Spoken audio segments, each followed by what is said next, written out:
شفيعنا ومولانا محمدا عبده ورسوله. أما بعد فإن أصدق الحديث كتاب الله وأحسن الهدي هدي محمد صلى الله عليه وسلم وشر الأمور محدثاتها وكل محدثة بدعة وكل بدعة ضلالة وكل ضلالة في النار. وبالسند المتصل مني إلى الإمام الهمام الحافظ الحجة أمير المؤمنين في الحديث أبي عبد الله محمد بن إسماعيل بن إبراهيم بن المغيرة بن بردزبة الجعفي اليماني البخاري رحمه الله تعالى ومتعنا بعلومه آمين. قال: باب قول الله عز وجل: ونضع الموازين القسط ليوم القيامة وأن أعمال بني آدم وقولهم توزن. وقال مجاهد: القسطاس العدل بالرومية. ويقال القسط مصدر المقسط وهو العادل، وأما القاسط فهو الجائر. وبه قال حدثنا أحمد بن أشكاب قال حدثنا محمد بن فضيل عن عمارة بن القعقاع عن أبي زرعة عن أبي هريرة رضي الله تعالى عنه وعنهم قال: قال النبي صلى الله عليه وسلم: كلمتان حبيبتان إلى الرحمن خفيفتان على اللسان ثقيلتان في الميزان سبحان الله وبحمده سبحان الله العظيم. درود شريف وآي. اللهم صل وسلم على سيدنا ومولانا محمد وآله وصحبه أجمعين. زمانونو کال پکال دغه مدرسه فاطمة الزهراء للبنات د بخاری شریف ختمی څو کالونه متصل زم دلته حاضري کومه او د دې مدرسې ټول انتظام ډیر محترم او ګران قدر مشر حضرت مولانا مرحم الله صاحب زید مجدهم او د هغې د کور بندیانو ټول په شریکه کوي. د خدای ډېر لوی احسان او فضل دی چې ستاسو په دې علاقه کې د جینکو د بناتو دا یو ډېره بهترینه مدرسه ده او تر اوسه پورې بې شمېره جینکې د دې مدرسې نه فارغې شوې او عالمانې جوړې شوې. دا د حضرت مولانا مرحم الله صاحب زید مجدهم اخلاص دی، د هغې د اهل و عیال اخلاص دی او د دین سره د دوی لګاو دی چې الله پاک د دینه د جینکو د مدرسو دومره خدمت اخلي. الله پاک دې مدرسې له مزید ترقیم نصیب وګرځي. زمانونو ما د بخاری شریف اخیری باب وی او اخیری حدیث مې وی جنکې دې بخاری شریف ځان ته مخکې کېدی، نو زه د دې باب او د حدیث مختصر غوندې ترجمه به وکړم او د دې متعلق چې څه ضروري او څو خبرې ابه وکړم او طالبانو خبرې اوږدې وي هغه دې مجلس کې نه کېږي، وخت هم کم دی او د وخت نه علاوه تاسو عام دوستان به په هغې خبرو هم نه رسئ او نه به پې عامې زنانه پېښ شي، نو چې کوم ضروري څو خبرې ابه د ترونو ذکر کوم.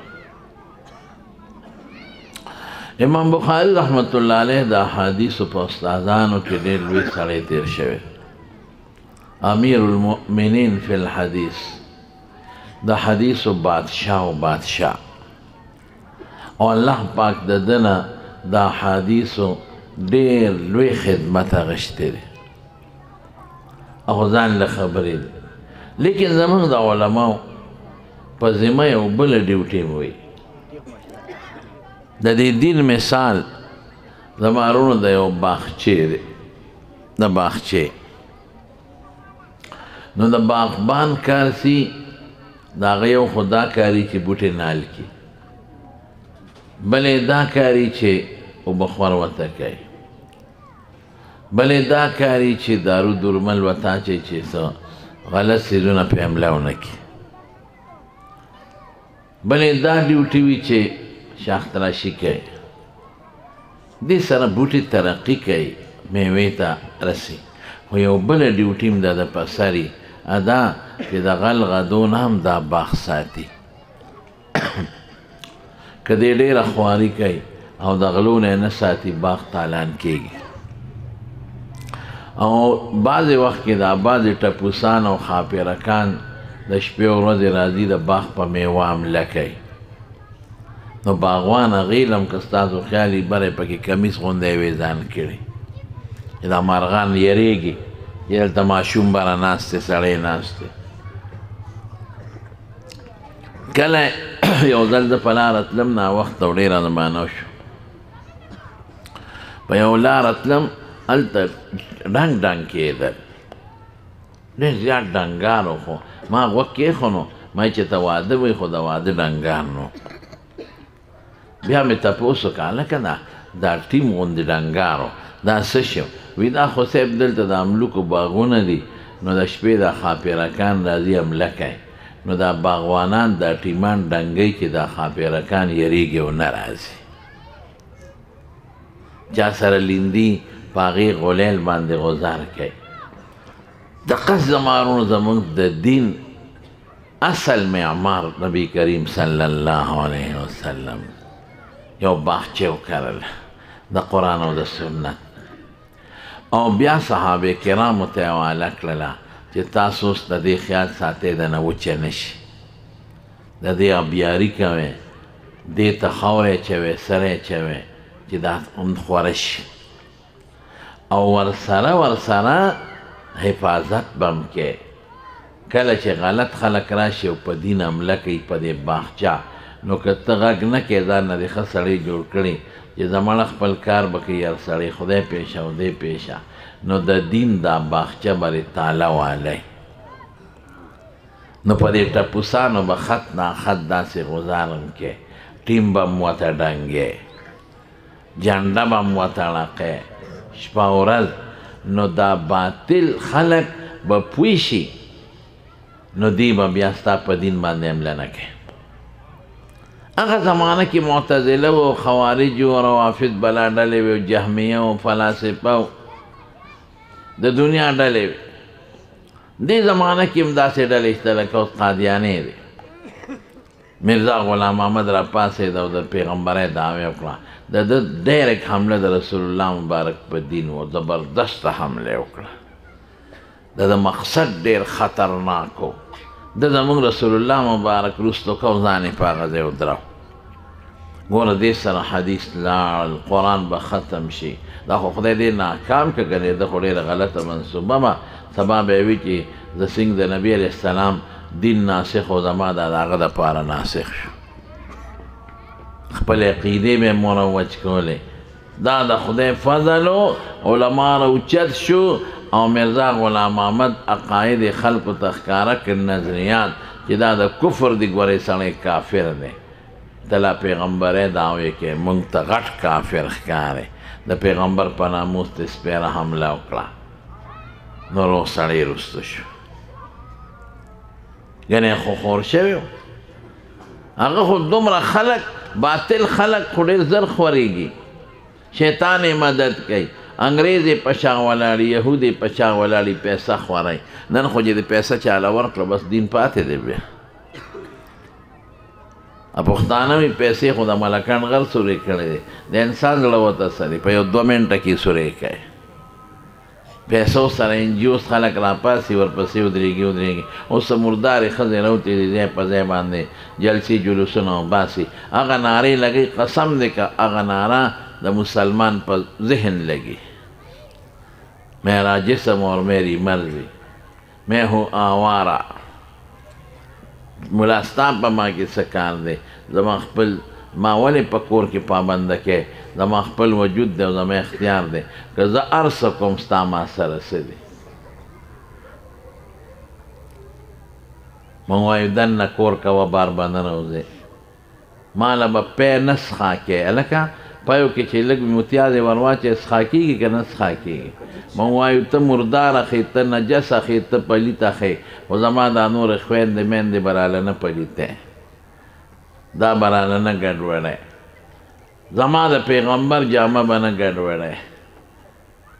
دا اوس هغه ښځې دروتې دي موږ مدرسة البنات کې ورته لوپټه په سر و هغې وایي لوپټه ترې کوزه کې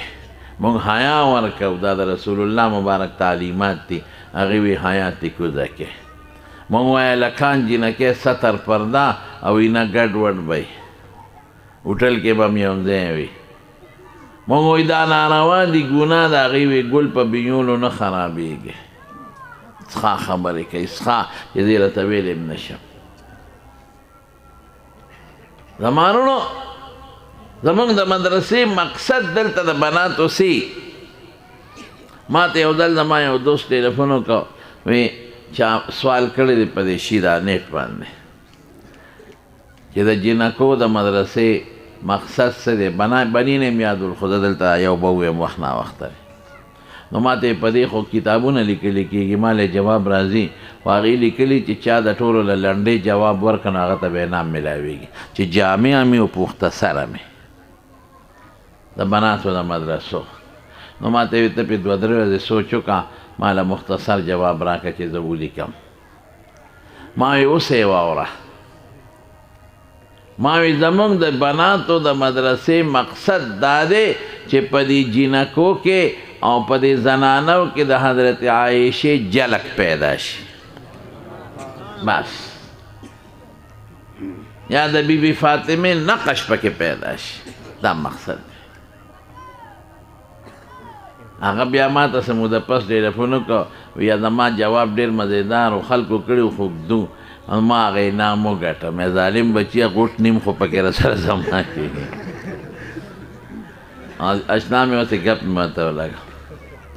مونږ دا مقصد دی اوس چې داسې ښځې روزي د انجیوز بربنډې چې هغې زما دا باغچه د حیات اعلان کوي نو زه به په هغې رد کوم که به نه کوم ته به پرې رد کوې که به نه کوې مرزا غلام احمد که علماو رد نه وې کړی قسم دی نن به پاکستان او هندوستان ټول قادیانانو هغه خو خطونه خوانه کړي هغه خو به دغه ته هم خط لیږلی امیر عبدالرحمن ته د افغانستان بادشاه ته یې خط ولیږه ځکه نبي علیه السلام مبارک چې به خطونه لیږل هغه ته یې خط لیږلی وایي په ما ایمان راوړه هغه ډېر هوښیار و هغه د خط په شا ورته ولیکل اینجا بیا دلته راشه پارسي له په دې اینجا دلته بیا راشه نو چې خط وله راغی نو ده پې میټینګ راوغوښته خپلو امتیانو ظالمانو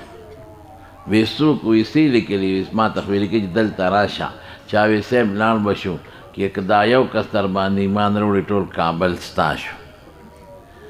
نور ورته وي هوښیار وګوره چې لاړ نه شي که لاړې اینجه ده نه جوړی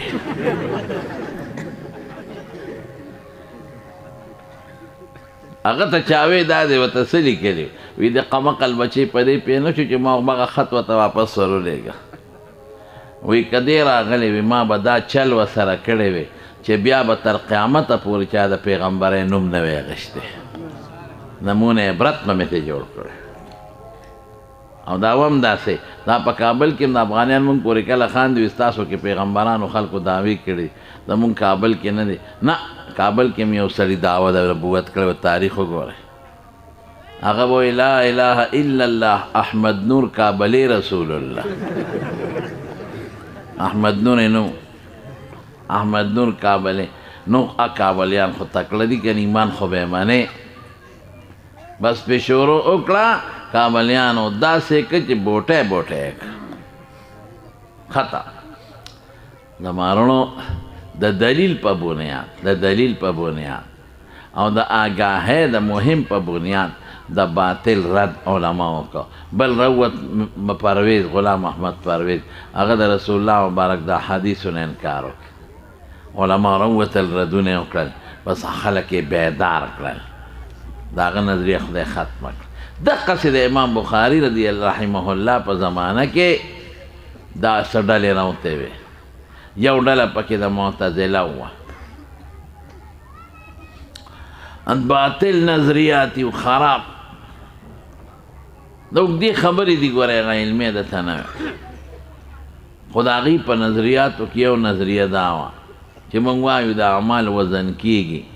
او د قیامت په ورځ به یو تلی په هغې کې به یو طرف ته نیکۍ واچي او بل خوا به ګناه واچي نو من ثقلت موازینه فهو فی عیشة راضیه موازین الخیر که د نیکۍ تلې د چا درنه شوه نو بس جنت دی خوشحالي ده و اما من خفت موازینه موازین الحسنات چې د چا سپک شو نو بس دوزخ ته به ځي قرآن وایي هغې به وایي نه تله نشته وی دا مونږ چې کوم هغې د عقل بچي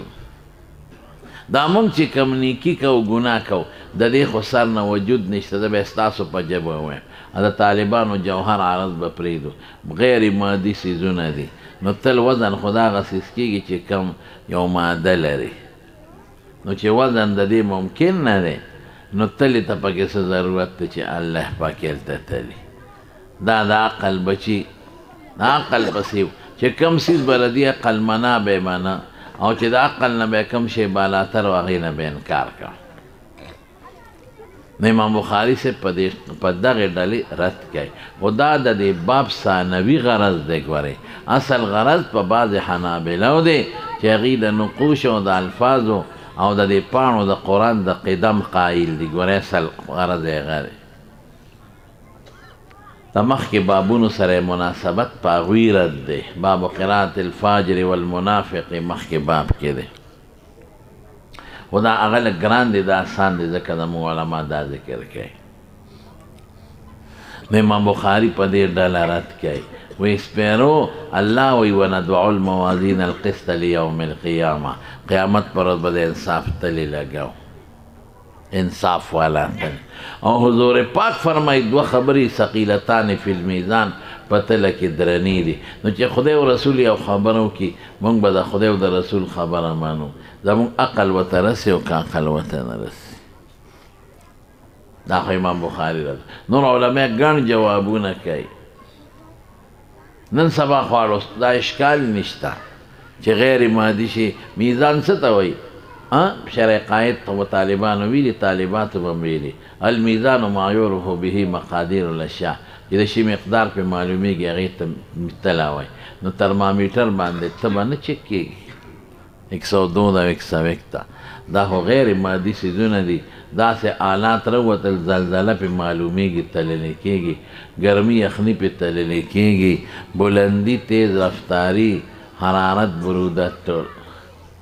خو دا ګورې دا اسې الزامي غوندې جواب دی تحقیقي جواب دا دی چې یو تله ده د قیامت په ورځ پل صراط ته مخکې پول ته مخکې به لګېدلې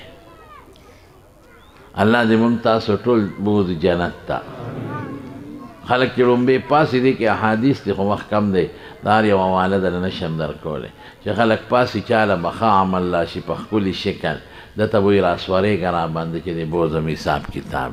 او چاله به بد عمل په ښه شکل راشي دې سړي ته وي ټیټېږه چې در باندې درسور شم چې ځو دې کې ښکلي کتابونه دوه دي یو الدره الفاخره فی کشف احوال الاخره امام غزالی دی او بل التذکره فی احوال الاخره د امام قرطبي دی نورم کتاب الروح حافظ ابن قیم پکې لیکلی دی هغه ډېر مختصر غوندې دی او سیوطي هم پکې کتاب داسې پکې ډېر علمو کتابونه لیکلی خو دا دوه ډېر مزېدار دي جامع پکې بیا دا التذکره د قرطبي نو زما وروڼو چې پاسې خلک نو داسې بیا به د هر پیغمبر حوض زموږ د ښکلي پیغمبر حوض نوم کوثر دی الله دې موږ له د هغې اوبه د رسول الله مبارک په لاس راکړي حدیث کې راځي چې د شاتو نه خوږې د واورې نه یخې او د پیو په شان ښکلی رنګ به او د هغې چې څومره دغه دي غاړه کې کوم لوښي دي د اسمان د ستورو نه زیات دي اصل دا په جنت کې دی د میدان د حساب کتاب ته یو والا خدای پاسه طریقه راوستی ده نو بیا به عملنامې راخوري چاله په ښي لاس چاله په ګس او چاله د شا طرف نه نو بیا مخکې به پول دی د جهنم د پاسه او د پول مخې ته تله لګېدلې ده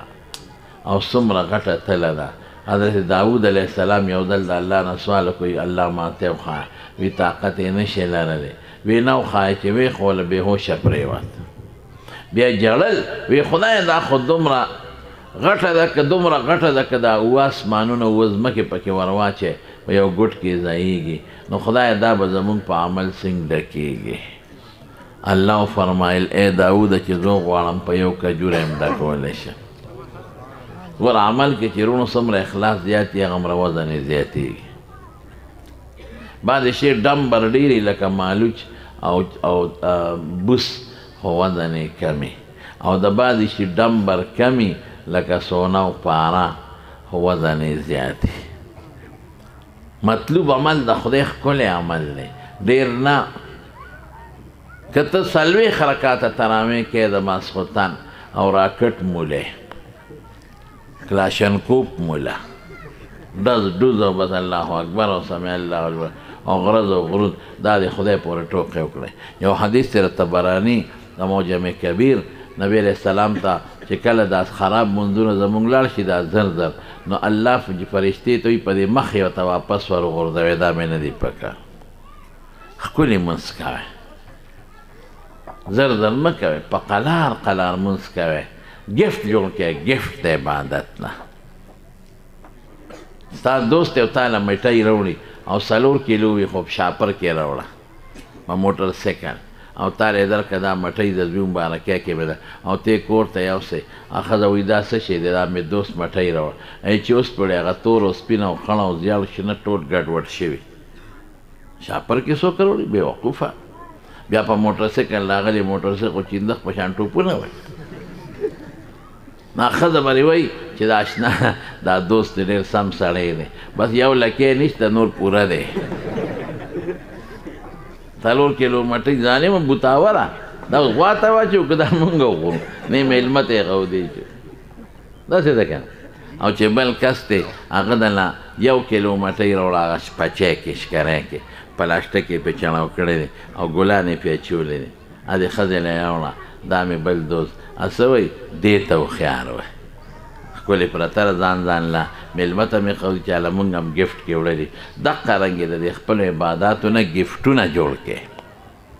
لږ دې وي خو ښایسته ښکلې، الله به پرې خوشحاله شي. لیبلوکم ایکم احسن عملا، ایکم اکثر عملا نه دی، لږ وکړه ښایسته وکړه مزېدار. که ته ډېر وکړې او دغه ګډ ګاډېرۍ بوتاونه میخې ته باچې غوا ته باچې که دا مېلمه ته ږدې. د مارونو خبره مې دې پورې کوله چې غټه تله ده، او چې عمل کې اخلاصي نو وزن خدای پکې زیاتی، او وزن نگرانی به الله کوي. جبریل علیه السلام به پې وزن کوي، او هر پیغمبر به خپل امت ته ولاړی، آدم علیه السلام به ټولو ته ولاړی، او کرام الکاتبین به م ولاړی، او ملک الموت به په دې ټولو کې احادیث شته، خو وخت کم دی، ما اجمال درته وایي. نو امام بخاري وویل وضعوا الموازین القسط لیوم القیامه، چې الله فرمایي مونږ به کېږو انصاف والا ته. تلې د انصاف معنا به نه کوې، ښه دا مضاف مضاف الیه نه دی، موصوف صفت دی. انصاف والا ته دی، لکه زمونږ چې د انصاف تلې دی، لکه مونږ انصاف دی که نه، شی چې والې کور یې وتلپو به کوې.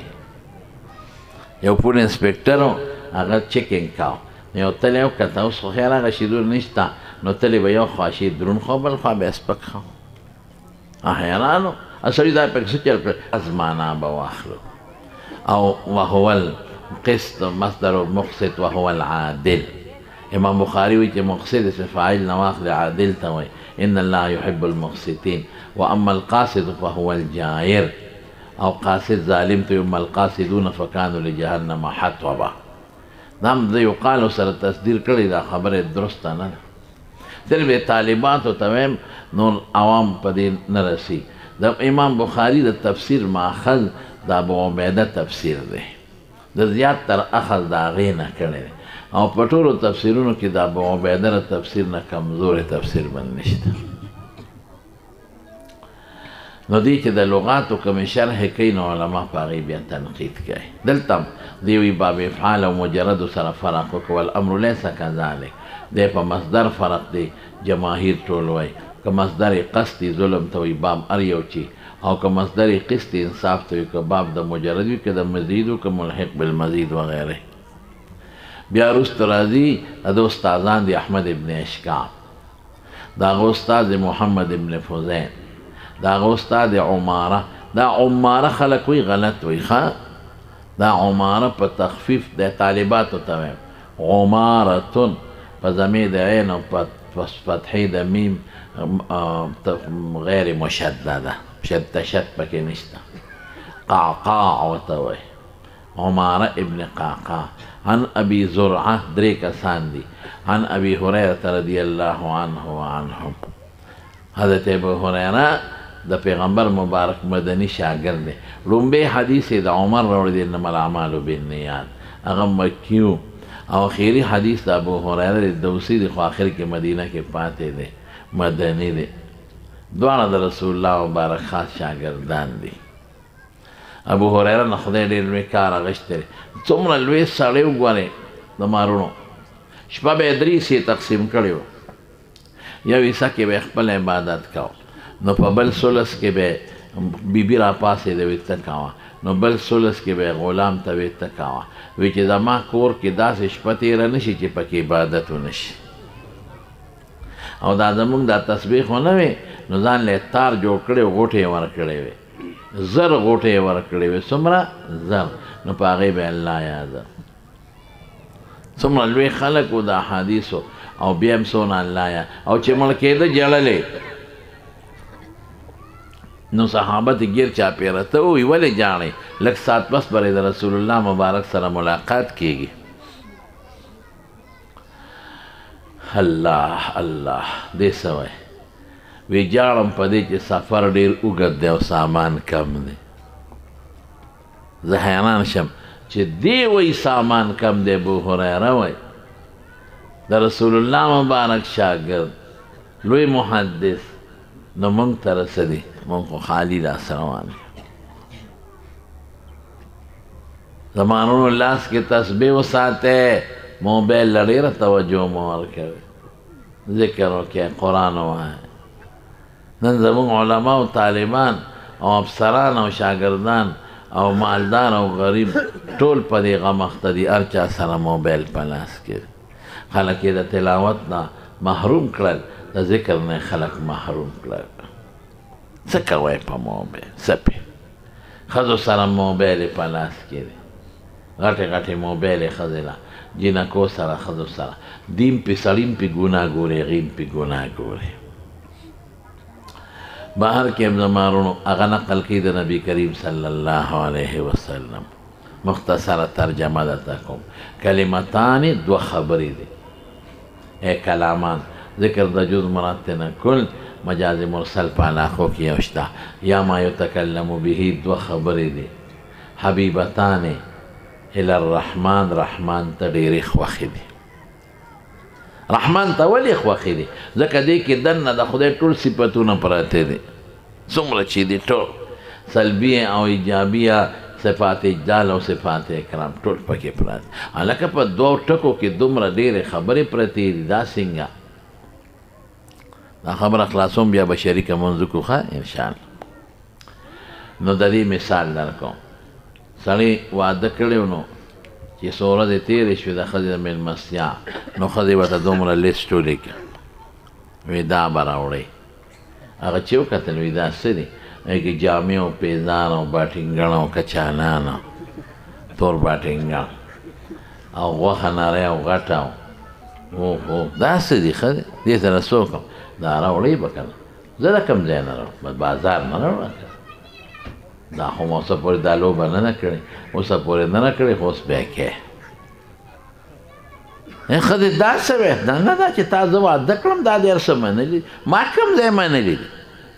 ما دا نه دي منلي چا وې ورشه ګوان راوله وی تا چې نکاح تړله څه دی وی وی ما وی چې قبوله مې کړه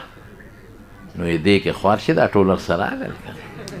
چې ده دې قبوله کړم استاد به راته ټینګ شه اوس چې قبوله دې کړم خو بس دې یو ټکي کې در سره ده. خلک وی د ښځو حق په اسلام کې نشته. اسلام چې کوم حق ښځې له ورکړی دی مثال به پیدا نه کړي. انګریز ولا حق ورکوي، بربنډه ته جوړی، شوپیس ته جوړی، د ښځو غټ غټ تصویرونه یې لګولي، ساین بورډونه، چاته یې کیړی چولی، کیړی په هغې خرڅی، چاته یې سپیمو ته ولا دغه چشمې چولی دي هغه خرڅی،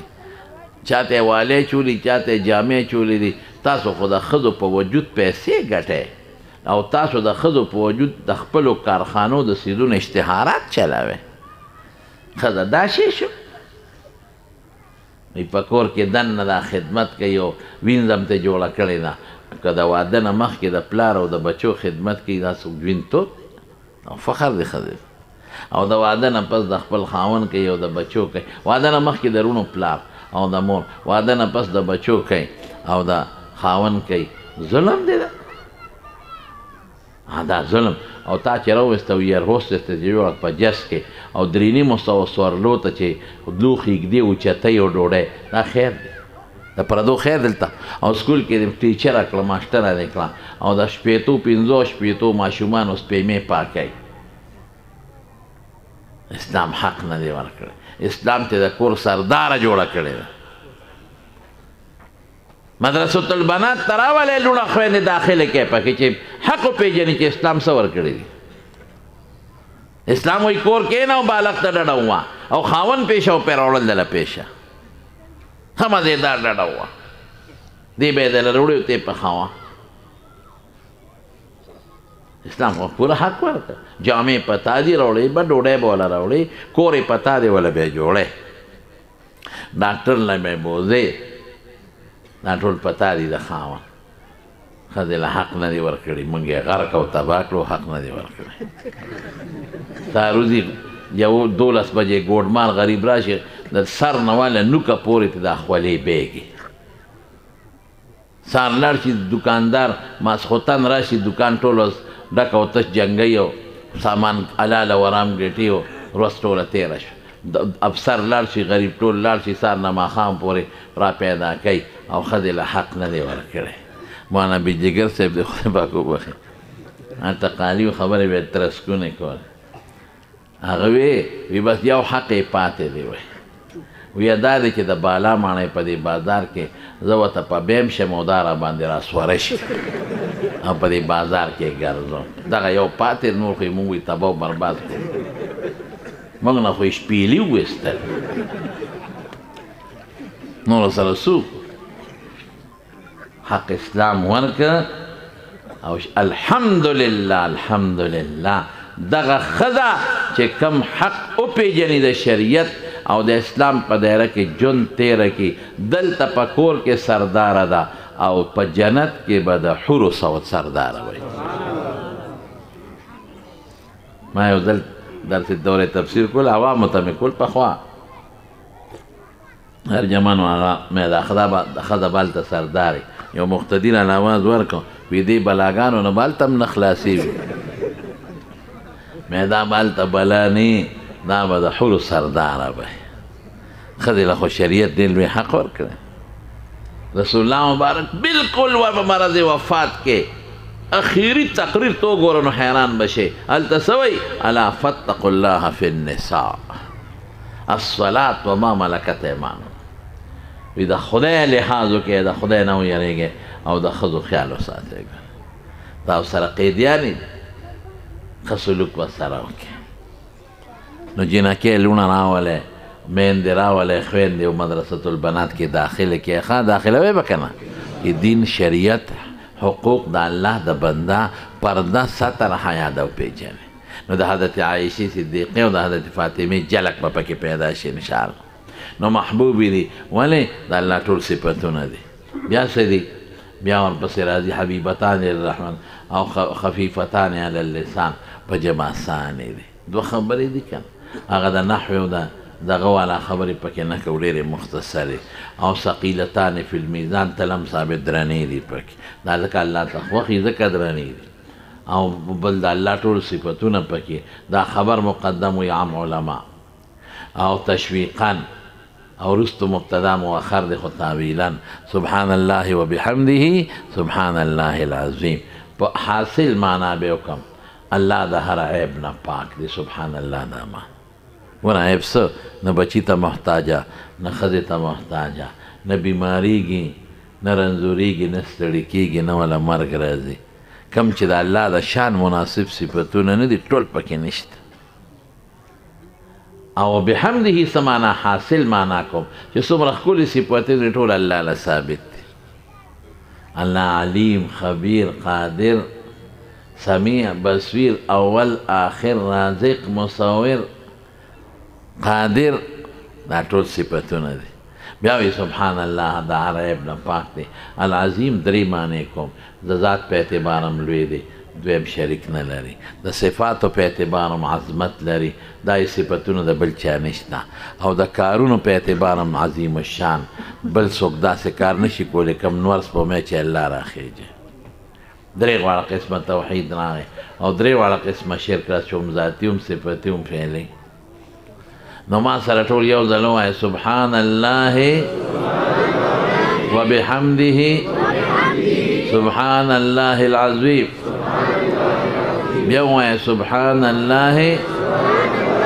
وبحمده سبحان الله العظیم بس دا زمانونو د بخاری شریف اخیری باب او اخیری حدیث دا د خدای ذکر دی ذکر چې کوې که نه و یو حدیث کې راځي الشیطان جاسم علی قلب ابن آدم وی شیطان د بني آدم په زړه ګونټې ماتې کړې دي اذا ذکر الله خنسا چې بني آدم الله یاد کړي دي تختی بیا و اذا غفل وسوسه او چې دې کله غافل شي وسوسه اچي نو دا وایي نو دې سره به شیطان تختی او زړونه به زنګ صفا کېږي الله به خوشحالیږي او په ژبه اساني د وزنداري د قیامت په ورځ به تلګي وایي به انشاءالله کنه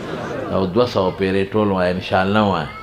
او زنانو ته هم وایم چې یو 200 پیرې دا وایي الله پاک دې مدرسې له ترقي ورکړي بس دا مې چیده چې د ستاسو په انداز خبرې وکړې هغه طالبانو خبرې او غاسم زه په داسې مجلسونو کې نه کوم او بس په دې اکتفا به وکړو مولانا